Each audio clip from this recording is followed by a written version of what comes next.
And what's up, everybody? This is a Fame City MCU movie review. I think we should start calling it that. Wouldn't that be awesome? That would be awesome. Let's give it a name. Fame City MC movie review. This is, I think, part 2. We've only ever done... No, we've done a few of these. Okay. We're going to try to do this for every MC movie, maybe every DC movie. Let's see how it goes. We said this, and if you follow us on Instagram, which I do recommend you follow us on Instagram, you'll see if the movie was... we went to go see Ant-Man and the Wasp, Quantumania. We said if the movie was worth mentioning, we would do a review on it. I think there's enough content in this movie. We probably want to talk about it, right? Well, we can. I think there's we're only getting 3 movies this year, so we might as well just try to bang out as many as we can. So, of course, talking about Ant-Man and the Wasp. You hear my voice crack when I said that? Okay, just wanted to bring that up, make sure that was clear. Ant-Man and the Wasp, Quantumania came out last weekend for us. 31st MCU film. Can you imagine? That's film number 31. That's a lot of movies. That is a lot. Way to be consistent. Yeah, I mean, that's actually pretty impressive. 31 movies all in the MCU. Not bad.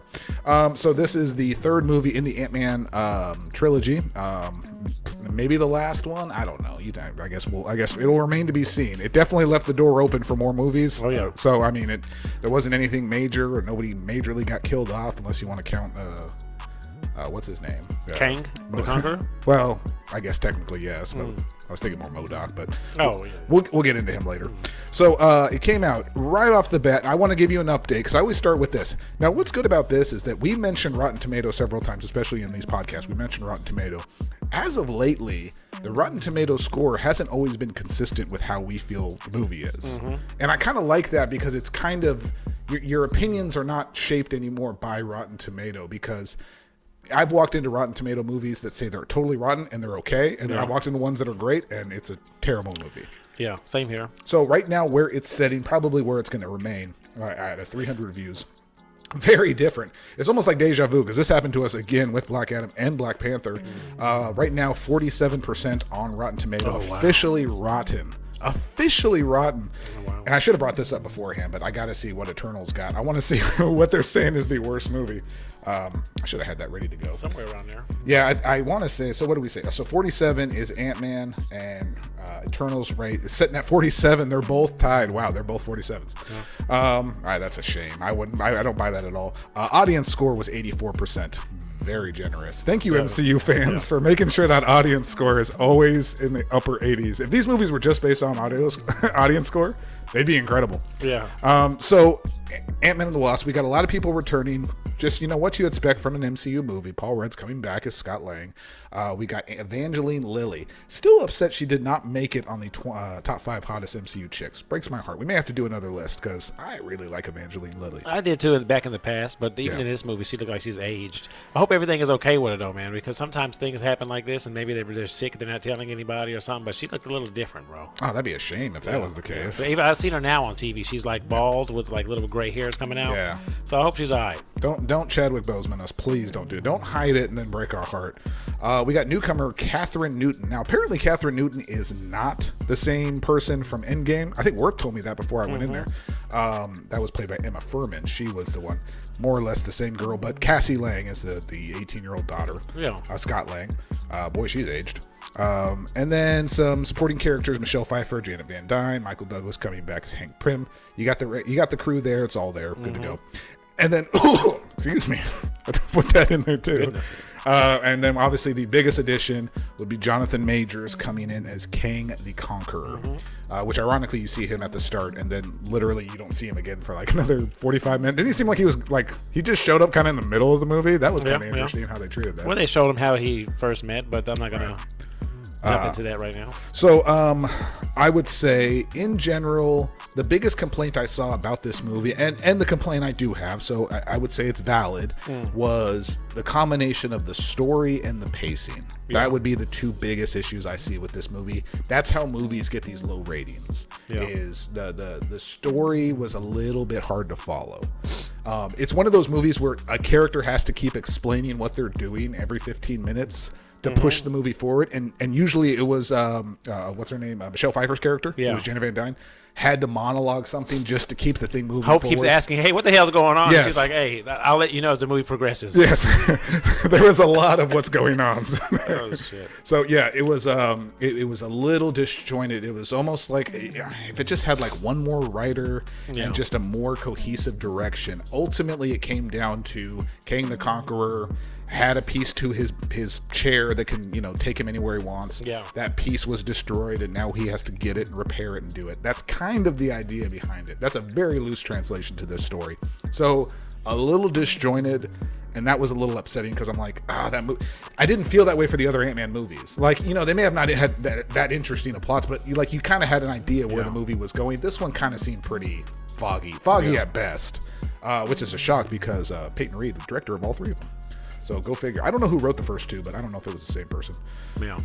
So rounding off a supporting cast outside of all those major characters, we saw this Corey Stoll, who was the Yellow Jacket in the first movie. I think only in the first movie. He wasn't in the second movie. No. He comes back as MODOK. The best thing I said, and I said this to Worth as we were leaving, best thing about MODOK is they treated him how ridiculous he is in the comics. They treated him the exact same way in the movie. Like, he's not somebody you can take serious. Big old giant talking head, little tiny body, floating chair. He's somewhere. Yeah, there he is. Right up on the top of our poster. What is it? It looks like he's got an Infinity Stone in his head. Yeah, and that's so. He was using that to control. He was shooting a projectile out of it. Like a laser. I guess we just assume they're all Infinity Stones, but yes, that's something beam out of his head, and that's what his main weapon was. But I just love the fact that they did not take that serious at all. He was a joke in there, which is hilarious. So I'm totally okay with that. That was a good direction for it to go. I want to bring up this point. I told this to Worth before I came over here. I've been waiting to say this because this is this drives me crazy. Talk to me. This is leading to why I'm a little frustrated with this movie, and a good example of something that they just don't do anymore, and I don't know why. Worth. This is gonna be a great YouTube short, actually. If we can get this as a YouTube short. All right. Okay, Worth. This movie, Ant-Man and Wasp: Quantumania. Before they actually go to the quantum realm, what city does this movie take place in?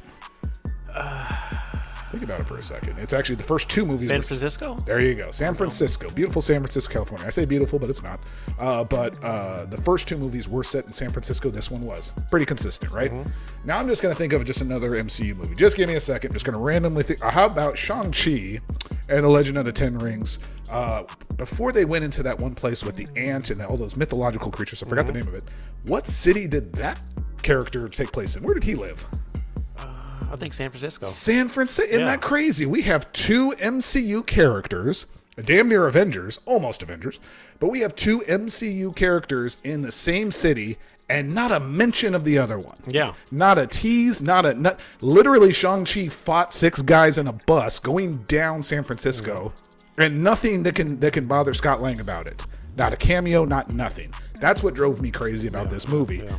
Like at the end, when he's doing his walk and his monologue, which is kind of what opened and closed the movie. Mm-hmm. But he's doing his walk and his monologue, and everybody's looking at him because they know he's an Avenger.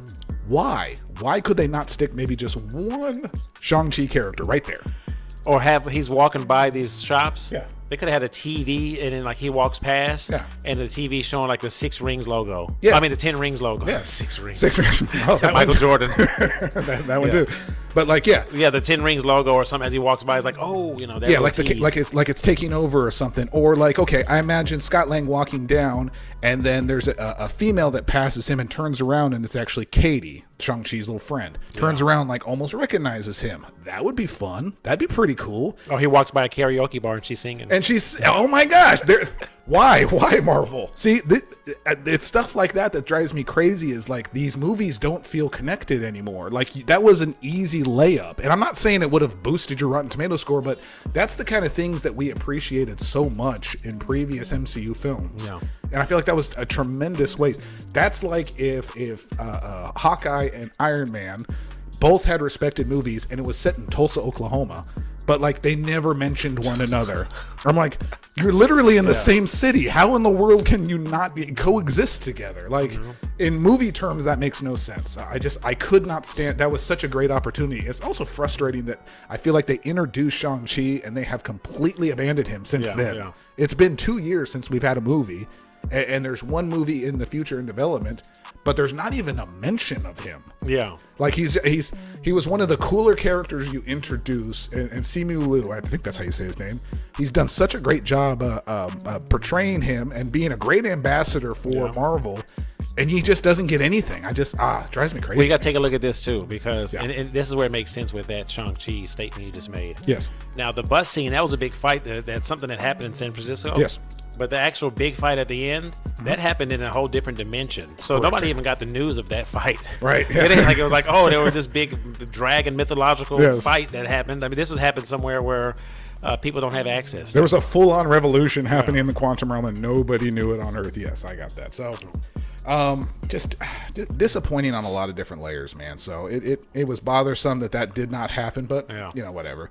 So ultimately, the movie, as being slightly disjointed, it gave us our first appearance of Kang the Conqueror, Jonathan Majors. Yeah. And I will say, without a doubt, the best character in that whole movie. He looked awesome, didn't he? Oh, that's the other thing. It's like, not only did he portray that very well, his dialogue was spot on, but like even his whole Kang look was very viable, believable. I love the blue when it goes in his face. That's how you know like he's battling. They show different elements, so it's not just beams coming out of his hands. You know, he can make little projection balls and protect himself. Well, one of those things that was cool about those projectiles that came out, or those things he was shooting out his hands, it seems like when he hit somebody with that, it shot him out of existence. Yeah. Oh, it absolutely. Just like disappeared, like they were gone, dude. Yeah, they just vanished. That was pretty gnarly, actually. It is. He said he has the ability to wipe out the whole timelines and take people out of existence. He was zapping people out of existence. That was like low-key one of the coolest parts is when they're doing their full-on revolution and storming the castle, and he comes down, and then they all turn around and run the other way because he's coming at him. So definitely a believable bad guy. Absolutely solid. So many layers to him. Worth it. He texted me, I think yesterday. And he's like, did you understand the other, I know I'm skipping ahead to the post-credit, but did you understand the other Kangs? And I'm like, I mean, I did some research, but here's the thing. This is what Marvel is going to have to do, the MCU. They're going to have to really simplify and explain Kang the Conqueror. And I'm hoping Loki Season 2 will do a job. It's going to do it. Yeah, because it's like, there is a lot of layers to Kang and all the different personas. And right off the bat, I mean, that post-credit showed 1,000 different Kangs. So it's like, you're going to lose a lot of people if you don't explain that. Well, when I saw that, and I went back and did a little bit of research, which is basically just looking up stuff that people found out already.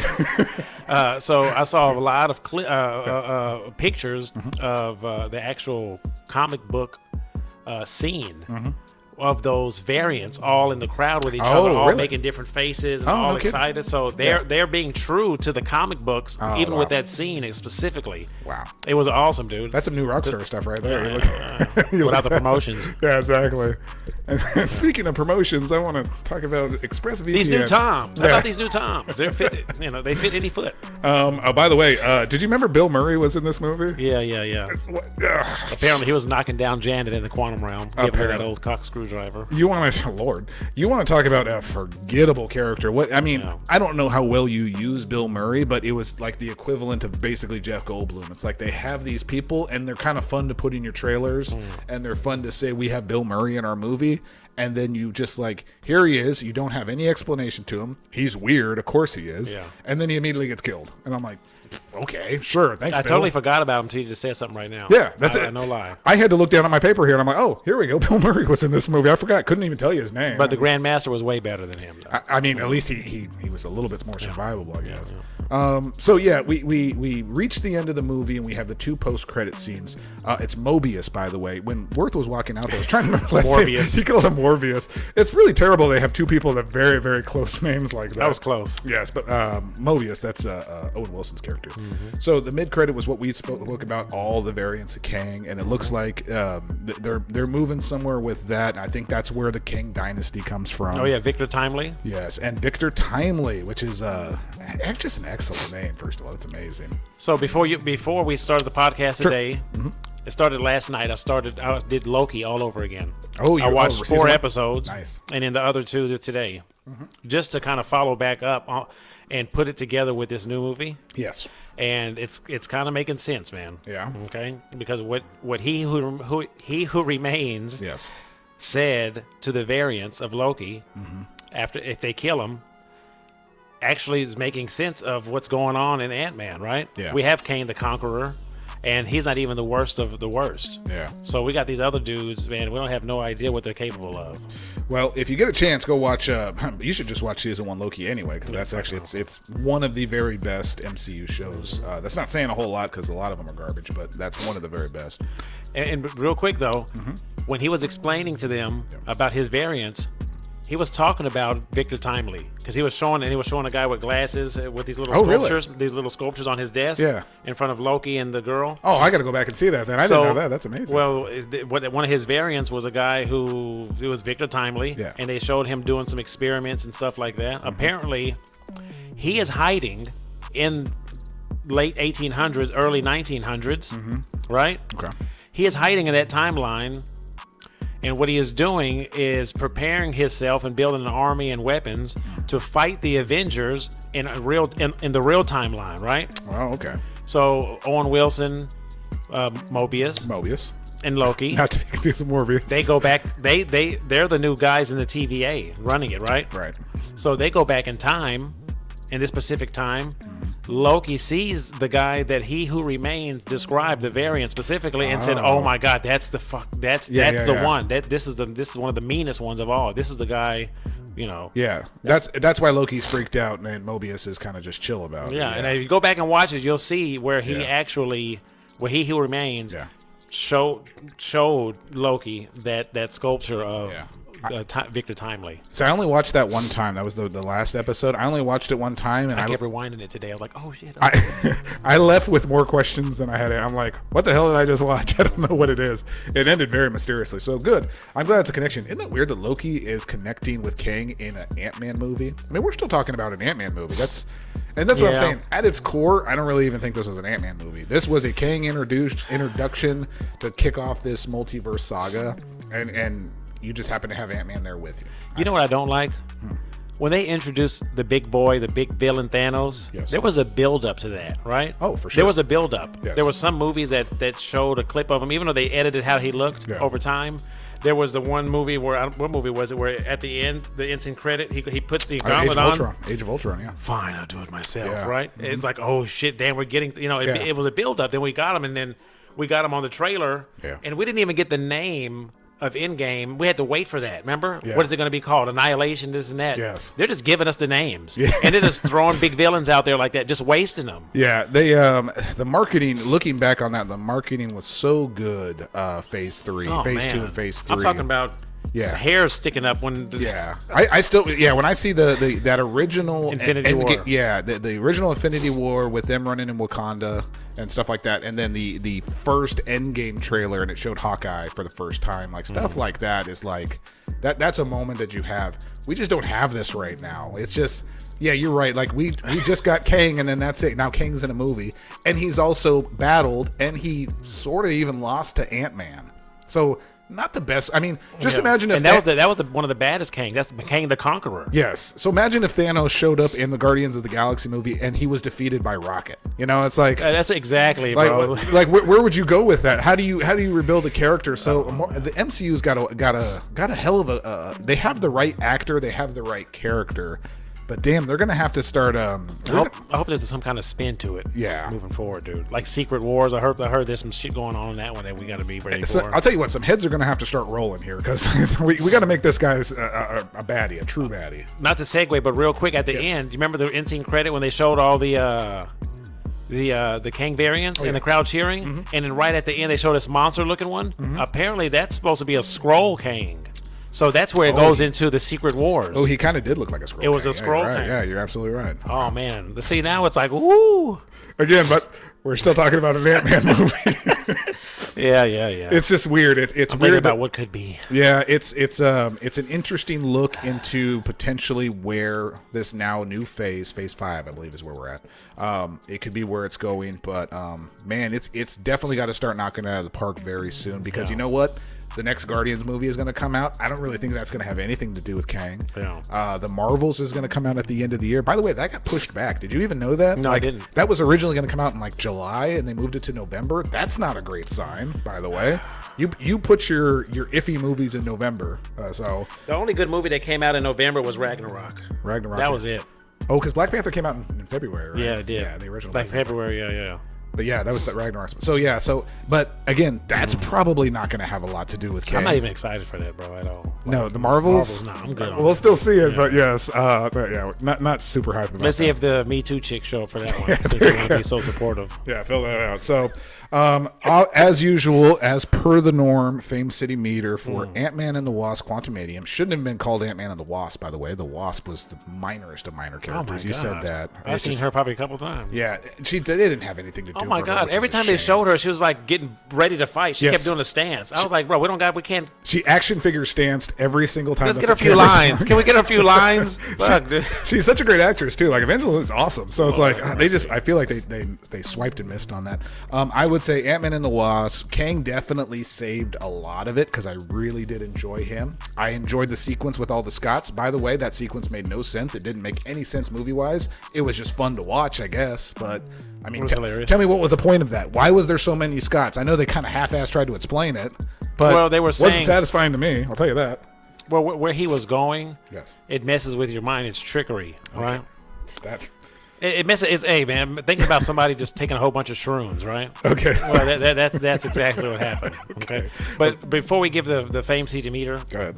You did say something about all these different characters that they kind of showed. They were just like throw in, throw out characters that we're probably not familiar with. I'm sure the fiery head shooting guy, the very muscular. Yeah, we didn't even talk about them. Yeah, the whole Quantum Realm people. Yes, I'm sure those were all deep cut comic characters that we had no idea about. That chick was kind of hot though. She was. I was undressing her with my eyes, so I was a pretty bit of a perv on that one. She was the best, and she was strong. She was a great leader. She wasn't comic like relief. She wasn't trying to be funny. Like the little jelly guy. Yeah, you've got holes. Yes, the jelly guy and the holes conversation. I mean, that's good for a cheap laugh, but I'm like, come on, what are we talking about? Did they do any kind of like same-sex things in this one? So yes, any kind of weird. I was looking at that because I always try to catch that. I'm like, okay, what are they injecting in there now? I really, off the top of my head, didn't remember seeing anything. Oh, they get 5 points on the Fame City meter. That just earns you 5 points on the meter. You didn't try to shove that. I just know when he was walking in San Francisco at the end, he did